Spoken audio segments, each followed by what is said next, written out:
Hey, welcome back to Whiskey Thieves TV. We're in beautiful El Dorado Hills, California, visiting our good friend, Mike the Barber. Today we're discussing the 3 Bs, bourbon, barbers, and beards. Let's go inside and see what's going on.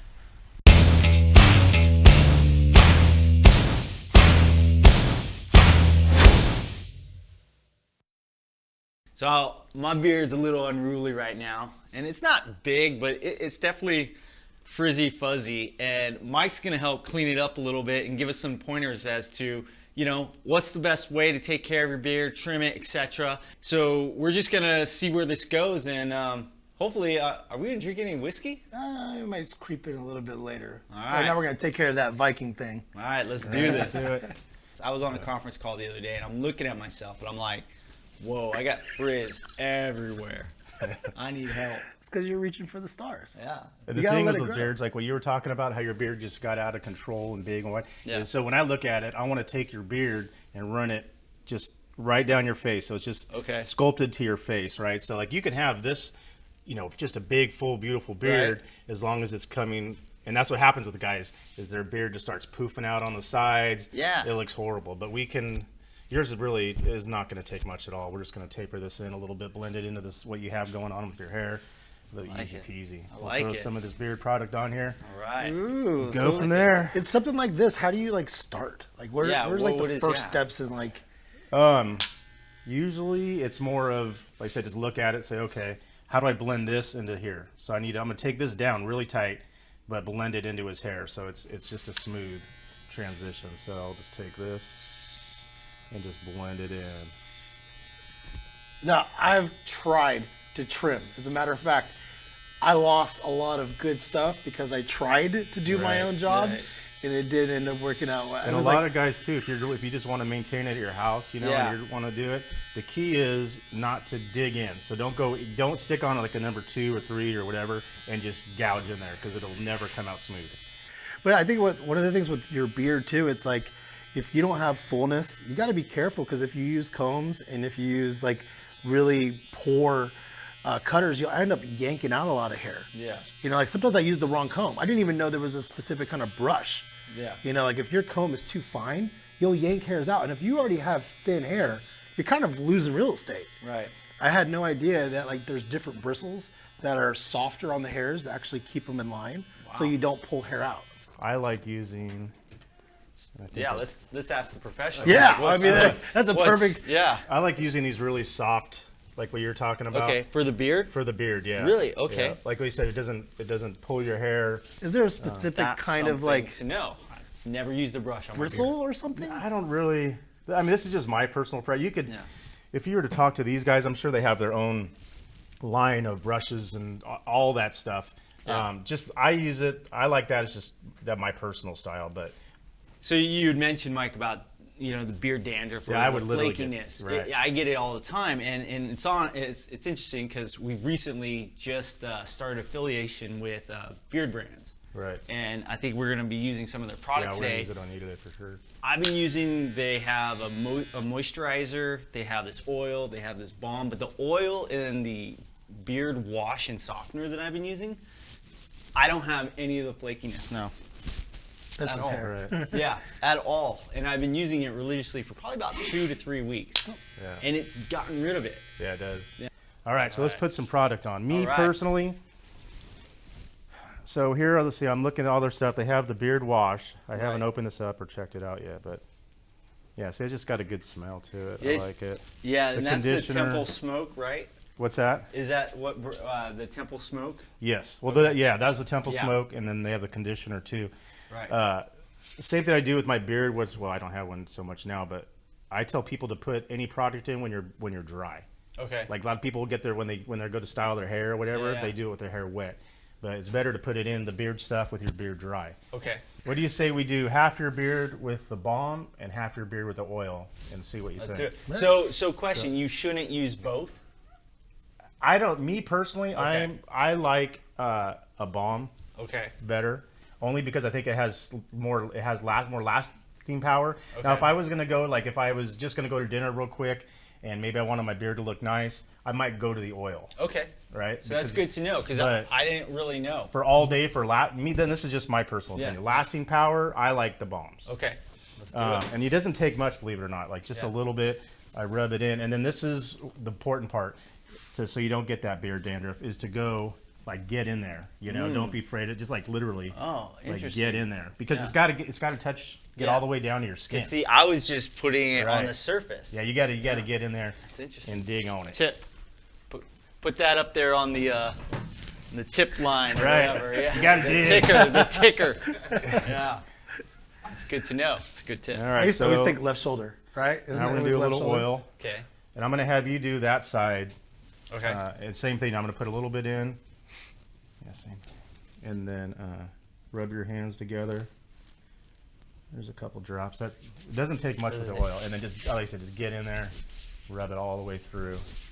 So I'm going to spin you around. All right. You can take a look at what we did and see. I don't know if you can tell a difference of the product. Oh, yeah. As far as, which product you like better. Good chisel chin. Yeah, I mean, it's crazy just taking it down a little bit on the sides and giving it more form, more, contour. Where So here, and then, this part right here is that's close to your face. That's like a 1.5 or a 2 in here, and then it blends down. Yeah. Now, if you want to keep going with it, which I almost think, just so we get rid of this, get this part all fuller, because I would like to see it where it goes straight down your face. Okay. Right? So rather than you coming in like this, we grow it out so it goes straight down. If you're trying to go for that big full beard, we'd want to literally look at you and just go straight down your face. So bring all this out, unless you like it coming to a point like that. So just keep growing it, basically. I would because I would want it to go straight down your face. Gotcha. If you're going for that big full beard look. Okay, so hey, Mike gave me some tips on my beard. We're gonna give him some tips on whiskey and bourbon and some of the etiquette, or just how to find those notes, not only in your nose but in your palate. So Mike, what are some of your favorites that you've been sipping on lately? Mostly I'm Basil Hayden. Okay. I do their Woodford Reserve. Yep. And that's about the extent of it. And those are great, I think, entry level bourbons when you go to your local Nugget or even like saloon or bar or those are a lot of the, I would say, expressions that are on the shelf. So those are kind of those first notes that you kind of bring you in, right? They suck you in. I think that, the beautiful thing about whiskey and bourbon is you can go as shallow as you want to or as deep as you want to, right? And it's like anything, right? Yeah. Any good, bad, or indifferent. But today we brought some Eagle Rare for you to taste. It's funny because this is, here in El Dorado Hills, it's easily found, easily found. But it's hard to find out there in the other spots in the U.S. So secondary market marks those guys up quite a bit. So let's just get into this. First, let's go to the nose. Get a nice little swirl.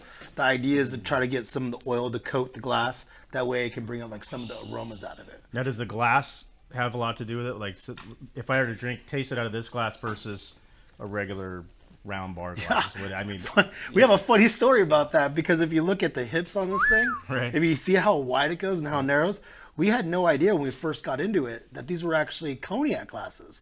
But both Glencairns and cognac glasses are actually great for allowing the aromas to come up to the front by having a wide base. Because if you have, one of those highball, right, the short highballs, they're wide. So yes, you can still, but the whole idea is to funnel the notes through here, right? Yeah, so, that makes sense. Yeah.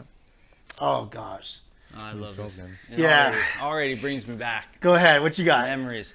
Well, when obviously I get hints of, you got the brown sugar, but you also get like the cinnamon. Cinnamon's hitting me hard on this. What about you? You starting to get anything? I got the brown sugar for sure. The sweetness of it. And sometimes the things we note aren't exactly there in pure smell. It's almost like what your brain remembers. Like sometimes like the idea or the memory that comes from a certain note. Nostalgic. There you go. Yeah. Yeah. Let's go in. The first one always has a little bit of alcohol in it. We kind of let it roll over the tongue. It seemed like a very, I don't know, like I said, I'm new to this, but very like front forward kind of tasting. 100%. That's exactly. Yeah. I agree with you. 100. Like, you get it all in the front of your palate. It's really smooth on the back end. There's a little Kentucky hug. There's a little heat on the back end that just kind of lingers, but it's nothing over, you know. Yeah. And that's because of the 90 proof. Yeah. Like it's 10-year bourbon, so you can't find, well, it's very hard to find quality 10-year bourbon sub $50. Yeah. Yeah. So to get 10-year bourbon, what they're doing is just adding a little bit of water to take it down to that 90 proof, which seems to be like a great way to start bourbon, right? Yeah. 80 is just a little too low. We call that toddler. It's toddler. But 90, at least you get some characteristics of the barrel. Yeah. It looks a little bit more enjoyable. Yeah, and you still have a little bit of that heat, because I think you want, at least for me, I like a little, I like to feel it, right? Not just drink it. So there's, yeah. Every last drop. Every last drop. Hey guys, I hope you guys enjoyed hanging out with us. We got to go ahead and take care of some of the beard. Got to learn a little bit about bourbon. We even got to talk a little bit about Beard Brand. Now, if you ever want to find this spot, you can go ahead and find us over here at... I'm up at 1117 Windfield, kind of catty corner to the town center where I used to be. I was there for 10 years. Been here for about 7 months. So I'm basically right catty corner. We're attached to a gym called Urban Sprawl, which I look forward to taking you guys over there. It's just not even a half mile away. So yeah. Awesome. And so if you want to learn more about that, you can go ahead and look at the links below. You can even find the affiliate links for Beard Brand down below, and you can follow us at Whiskey Thieves TV. Right on. Stay safe, stay sane. Peace. See you guys. I'll make it work. Thanks. There you go. I'll make it work. That was a rambling.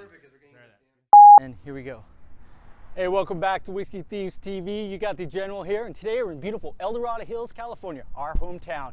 And we're visiting our friend, Mike the Barber. He's here, and he's a natural.